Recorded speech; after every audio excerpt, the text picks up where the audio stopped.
ವಾರದ ಕತೆ ಕಿಚ್ಚನ ಜೊತೆಯಲ್ಲಿ ಕಿಚ್ಚನ ಚಪ್ಪಾಳೆ ಇಲ್ಲ ಅಂತಂದರೆ ಅದಕ್ಕೆ ಅರ್ಥನೇ ಇರಂಗಿಲ್ಲ ಅಂತಲೇ ಹೇಳ್ಬೋದು. ಯಾಕಂತಂದರೆ ಕಿಚ್ಚನ ಚಪ್ಪಾಳೆ ಅಷ್ಟು ಇಂಪಾರ್ಟೆಂಟ್ ಆಗಿದೆ ಬಿಗ್ ಬಾಸ್ ಮನೆಯಲ್ಲಿರುವಂಥವ್ರಿಗೆ. ಒಂದು ಪ್ರೋತ್ಸಾಹ ತುಂಬಿದಂಗೆ ಆಗುತ್ತೆ ಮತ್ತು ಹುಮ್ಮಸ್ಸು ತುಂಬಿದಂಗೆ ಆಗುತ್ತೆ. ಆಮೇಲೆ ಅವ್ರಿಗೊಂದು ಸ್ಫೂರ್ತಿ ಆದ ಥರ ಆಗುತ್ತೆ ಅಲ್ವಾ. ಹಾಗಾಗಿ ಕಿಚ್ಚನ ಚಪ್ಪಾಳೆ ನನಗೆ ಬರ್ಬೇಕು ಅಂತ ಹೇಳಿ ಅದೆಷ್ಟು ಜನ ಕಾಯ್ತಾ ಇರ್ತಾರ. ಅದು ಕಿಚ್ಚನ ಚಪ್ಪಾಳೆ ತೊಗೋಬೇಕಂತ ಹೇಳಿನೇ ಎಷ್ಟು ಎಫರ್ಟ್ ಹಾಕಿ ಆಡ್ತಿರ್ತಾರ. ಆದರೂ ಒಂದೊಂದ್ಸಲ ಬರುತ್ತಾ, ಒಂದೊಂದ್ಸಲ ಬರಲ್ಲ. ಅಂದರೆ ಕರೆಕ್ಟಾಗಿ ಅಂದ್ಕೊಂಡಾಗ ಬರುತ್ತಾ, ಒಂದೊಂದ್ಸಲ ಬರಲ್ಲ. ಬಟ್ ಜನ ಈಗ ಏನು ಹೇಳಕತ್ತಾರಪ್ಪ ಅಂತಂದರೆ, ಎಲ್ಲರೂ ಕೂಡ ಹೇಳಕತ್ತಾರ ಕಿಚ್ಚನ ಚಪ್ಪಾಳೆ ಸಂಗೀತ ಅವ್ರಿಗೆ ಬರಬೇಕು ಈ ವಾರ. ಅಷ್ಟು ಚೆನ್ನಾಗಿ ಆಡಿದಾರ ಅವರು, ಅಷ್ಟು ಚೆನ್ನಾಗಿ ಎಲ್ಲರ ಮನಸ್ಸನ್ನ ಗೆದ್ದಿದ್ದಾರ. ಆಮೇಲೆ ಈ ಬಿಗ್ ಬಾಸ್ ಮನ್ಯಾಗ ಮೊನ್ನೆ ಪ್ರಾಥಮಿಕ ಶಾಲೆ ಅನ್ನೋ ಒಂದು ಟಾಸ್ಕ್ ಕೊಟ್ಟರಲ್ವ ಬಿಗ್ ಬಾಸ್ ಅವರು, ಅದರಲ್ಲಿ ಟೀಚರ್ ಆಗಿ ಬಂದಿದ್ರಲ್ವ, ಅವತ್ತೇ ನಾವು ಖುಷಿನ ಬಿಗ್ ಬಾಸ್ ಮನೆಯಲ್ಲಿ ನೋಡಿರೋದು. ಅಷ್ಟು ಸಂತೋಷವಾಗಿ ಎಲ್ಲರೂ ಇರೋದನ್ನು ನಾವು ಅವತ್ತೇ ನೋಡಿರೋದು. ಇಲ್ಲಿವರೆಗೂ ಅಷ್ಟು ಬರೀ ಖುಷಿಯಾಗಿರೋದನ್ನ ನೋಡಿರಲಿಲ್ಲ.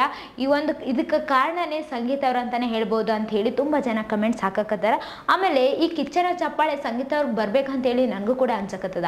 ಯಾಕಂತಂದರೆ ನಂಗೆ ಪರ್ಸ್ನಲಿ ಆಗಿ ಅನ್ಸಕತ್ತದ, ಅವರು ಚೆನ್ನಾಗಿ ಆಟ ಆಡಕತ್ತಾರ.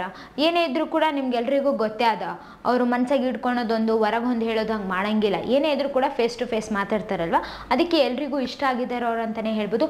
ಆಮೇಲೆ ಖುಷಿ ಹಂಚ್ಬೇಕು ಅನ್ಸಿದ್ರೆ ಖುಷಿ ಹಂಚೇ ಬಿಡ್ತಾರೆ ಅವರು, ಅಷ್ಟು ಒಳ್ಳೆ ಮನಸ್ಸಿದೆ ಅವ್ರಿಗೆ ಅಂತಲೇ ಹೇಳ್ಬೋದು. ಮತ್ತು ಟೀಚರ್ ಆಗಿ ಬಂದಾಗ ಕೂಡ ಅಷ್ಟು ಯಾರೂ ನಗ್ಸಿರ್ಲಿಲ್ಲ. ಬಟ್ ಎಲ್ರಿಗೂ ಅಷ್ಟು ಸಂತೋಷ ಆಗೋ ಥರ ಮಾತಾಡೋದಾಗಲಿ, ಆಟ ಆಡಿಸೋದಾಗಲಿ ಎಲ್ಲವನ್ನ ಮಾಡಿದ್ರು ಸಂಗೀತ ಅವರು. ಒಳ್ಳೆ ಟೀಚರ್ ಕೂಡ ಅನ್ಸ್ಕೊಂಡ್ರವತ್ತಂತಲೇ ಅನಿಸುತ್ತೆ ಜನರ ಪ್ರಕಾರ. ಅವರು ಏನೇ ಕೊಟ್ಟರು ಕೂಡ ಅವರು ಜವಾಬ್ದಾರಿಯಾಗಿ ತೊಗೊಂಡು ಅದನ್ನು ಕರೆಕ್ಟಾಗಿ ನಿಭಾಯಿಸ್ತಾರೆ ಅಂತಲೇ ಹೇಳ್ತೀನಿ ನಾನು. 100% ಹಾಕಿ ಅದನ್ನು ನನಗೆ ಪೂರ್ತಿಯಾಗಿ ಮಾಡಬೇಕು, ಈಗ ಅದಕ್ಕೆ 100% ಎಫರ್ಟ್ ಆಗಬೇಕು ಅಂತ ಹೇಳಿ ಆಗ್ತಾರಲ್ವ. ಆ ಒಂದು ಇದರಿಂದನೇ ಅವರು ಎಲ್ಲರ ಮನಸ್ಸನ್ನ ಗೆಲ್ಲಕತ್ತಾರ ಅಂತಲೇ ಹೇಳ್ಬೋದು. ಅದಕ್ಕೆ ತುಂಬ ಜನಕ್ಕೆ ಇಷ್ಟ ಆಗಿಬಿಟ್ಟಿದ್ದಾರೆ. ಈ ವಾರ ಕಿಚ್ಚನ ಚಪ್ಪಾಳೆ ಖಂಡಿತವಾಗಿ ಸಂಗೀತ ಅವ್ರಿಗೆ ಬರಬೇಕು ಅಂತ ತುಂಬ ಜನ ಹೇಳಕತ್ತಿದ್ದಾರೆ. ಹಂಗೆ ಇನ್ನೂ ಕೆಲವು ಜನ ಸಂಗೀತ ಅವ್ರಿಗೆ ಬರುತ್ತಾ ಈ ಸಲ ಕಿಚ್ಚನ ಚಪ್ಪಾಳೆ ಅಂತ ಕೂಡ ಹೇಳಕತ್ತಿದ್ದಾರೆ. ನೋಡೋಣ ಬಿಗ್ ಬಾಸ್ ಮನೆಯಲ್ಲಿ ಯಾವ ಥರ ಯಾರಿಗೆ ಕಿಚ್ಚನ ಚಪ್ಪಾಳೆ ಸಿಗುತ್ತೋ ಅಂತ ಹೇಳಿ.